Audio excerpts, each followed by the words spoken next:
Welcome to another edition of the Dementia Care Partner Talk Show.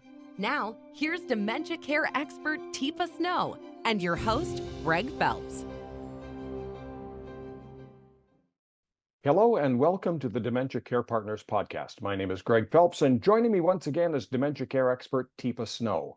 Oh, and Greg, this episode is actually sponsored by Opteal Senior Wet Wipes. These are thoughtfully designed for care partners and the people they support. They're extra large, ultra soft wipes, and they feel good on the skin and make everyday cleanups just a little bit easier at home.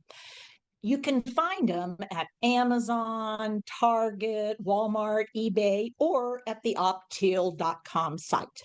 Ooh, and just so you know, check the description because there's a limited time promo code available.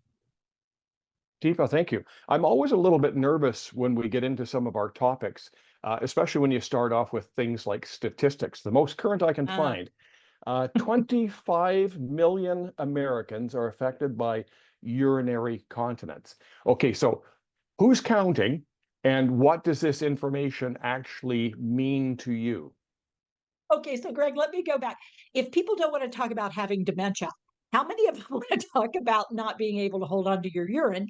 Because having trouble holding your urine is equated in many places and spaces as achieving maturity. Like you get to a certain point in your life and you're no longer just letting it go whenever you need to let it go. You're putting it where it belongs at the right time and hanging on to it so you don't make mistakes. Now, many of us women, at least who have aged up, I will say that during pregnancy, almost all women, I don't know about the stats for sure, almost all women will express having had episodes of incontinence in the last trimester. Now, Greg, you can imagine why, I hope, even though you've never experienced the phenomena. Well, I think there might be something inside you stepping on your bladder amongst other problems. Well, yeah, there's that. And then as we get older, it turns out estrogen levels drop. And so the ability to have a lining that actually is poofy and strong and the muscles to hold on, turns out laughter can actually trigger ooh moments. But then, of course, there is the onset of brain changes, which makes it much harder to manage a lot of delays or even awareness later on in the condition. There are a lot of topics that aren't considered dinner table topics. And this is probably right up there, in the top 10. So how do you have discussions on this? How can you don't bring this up at a dinner party? Hey, how you going? Not usually, not usually. Yeah. So one of the things I try to do early on is say, so Greg, I'm curious. One of the things that often happens as people's awareness of their bodies might change, which brain change, because your brain runs everything, is it can be caused by a decreased awareness or maybe some functional shifts that actually you might not be aware you have to go until you really have to go.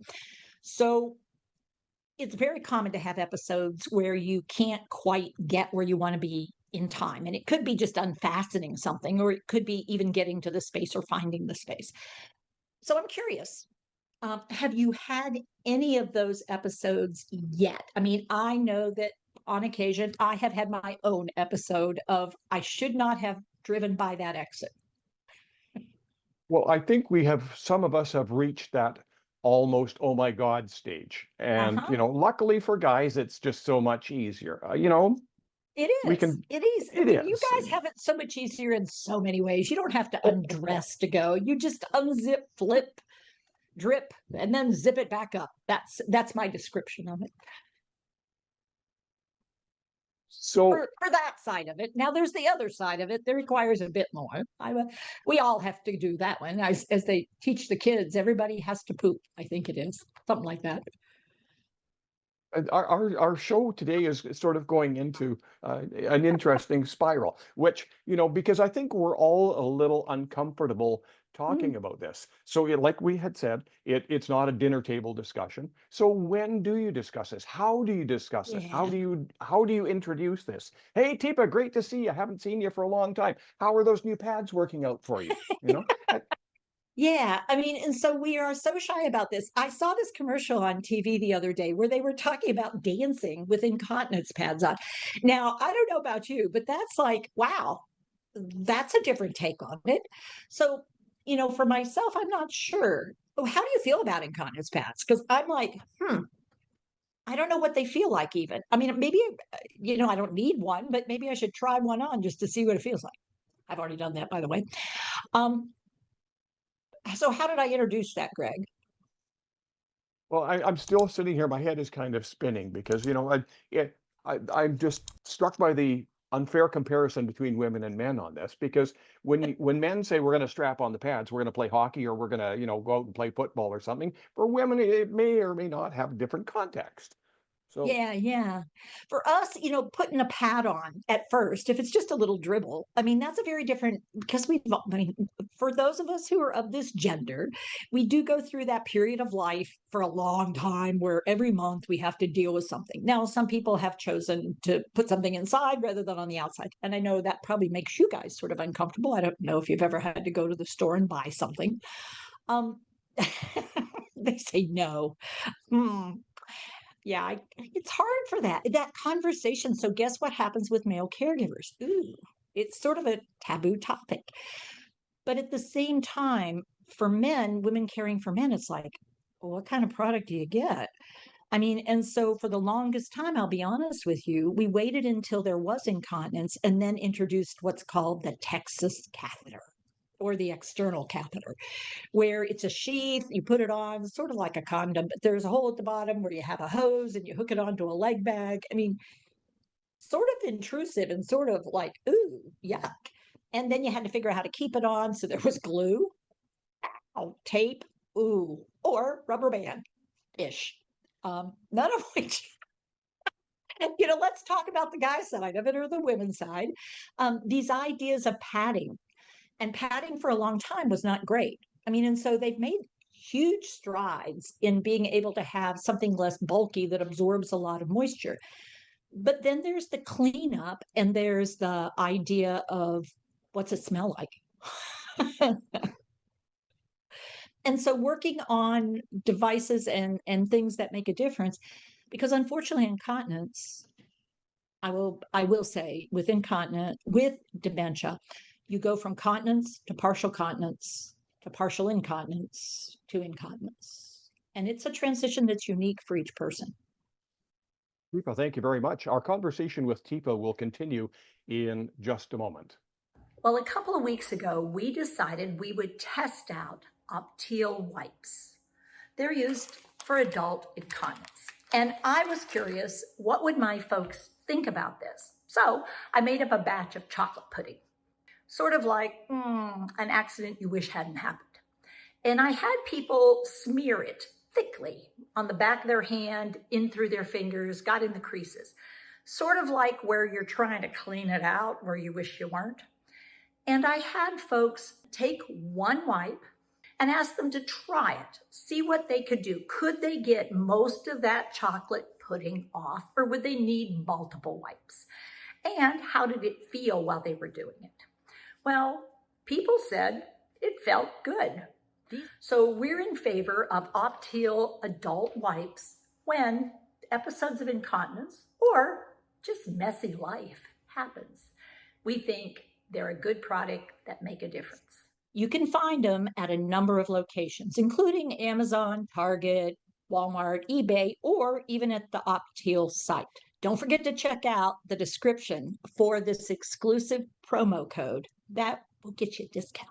So what can we do? Because in doing sort of my, pre-show prep, I come across things like reducing fluid intake. Somehow that one doesn't really seem to, that's counterintuitive. Well, I guess logically, maybe if I don't put as much in, it won't be as much of a problem because stuff won't come out. There we go. Solve the problem. Oh, so what you just demonstrated, Greg, is what a brain that's changing thinks. You know what? I won't drink as much, because if I don't drink as much, I won't need to go as often. And the other very common thinking when someone is starting to have brain changes is I need to stay close to the bathroom so that I don't miss miss the pot when I need it. So I don't want to go out. I don't want to go places. I'm going to limit where I go and how long I go. I'm going to be super anxious about having mistakes early on. So what I would say to you in both of those is, number one, you do not want to reduce your fluid intake because it actually makes the urine more potent and it's harder to hold on to that way. Added to which, it's horrible for your system and can even impact your thinking. It also increases the risk of a urinary tract infection, which is one of the banes of everybody's existence. So what we might want to look at is timing. When do we drink? And whether or not we might want to try some prophylactic ideas of how you reduce the sort of, or modify the pH balance in your urine, because that can make a difference. And we also want to then look at not going super frequently. Because if you keep going super frequently, guess what it does to the size of your bladder, which is a great big balloon, and your ability to hold urine. It's reduced. So you are actually, in fact, going to have to go more often. And pretty soon you can get to a spot in your thinking that as soon as you feel any pressure at all, there's a panic reaction. And ooh. And so it becomes every 20 minutes. And that is not healthy for anybody. I see in my notes here that there are supposedly 4 types of urinary incontinence: urgency, stress, functional, and overflow incontinence. They probably simplified it, but Yeah. So with the first, so there was stress, there was urgency, functional, urgency, and functional, overflow incontinence. and there's another one for men that's very, very common called the bladder outlet obstruction, where due to either an enlarged prostate or having problems in that ballpark, it's not really an overflow incontinence. It's actually a blockage. And so one of the things you have to do is consider, how do we get that to not happen, or how do we get people to try to chill so they can get the urine out? So those are general categories. I think what they don't speak to is the combos. And in dementia, we almost always have a combo. And we can have things coming and going and shifting. And so the old idea, if you treat every urinary tract infection with antibiotics, that idea has really changed dramatically, because we then have resistant things growing in the urine. And that makes it super hard to manage if we do have something that crops up. So usually somebody comes up with top 10. I don't know that I've got 10 here, but everybody comes up with their ideas for you. So avoid drinks like caffeinated coffee, tea, citrus juices, sodas. Keep hallways clear and the bathroom clutter free with a light on all the time. Provide regular bathroom breaks. Use underwear that's easy to get on and off. Stop smoking. Do the right exercises. Avoid lifting. Lose weight. Treat constipation promptly. Drink flat water. Carbon dioxide makes it so you have to go more. Do Kegel exercises. So there are these top 10 or 11 lists out there. I always feel frustrated because in our 10 minutes that we have for our programs, give or take a minute or two, we can't solve a lot of problems. So can I talk to somebody? I mean, there's got to be somebody out there that has a little bit of a common sense perspective. Yeah, I would agree. And it's interesting how little they emphasize like cleaning up after you have an episode of peeing or pooping. Oh no, for we that don't matter. talk about Oh, that. we Oh don't no. talk about that. Oh no, we don't. Yeah, but cleaning up is a big deal because it does cause issues. However, let me back up and say yes. What we should be is connecting and communicating, because we know that going from continence to incontinence is going to be very, very common. And we also want to work on, how do you sustain continence as long as possible? And how do you minimize incontinence? And your list of 10 or 12, whatever it is, probably not the way to go in the world of dementia. So give us a text, a call, check in, let us know how we can help you problem solve through this, because it's an individual thing. Teepa, thank you very much. Thank you, Greg. You've been listening to the Dementia Care Partners podcast. For more information on today's program, go to teepasnow.com.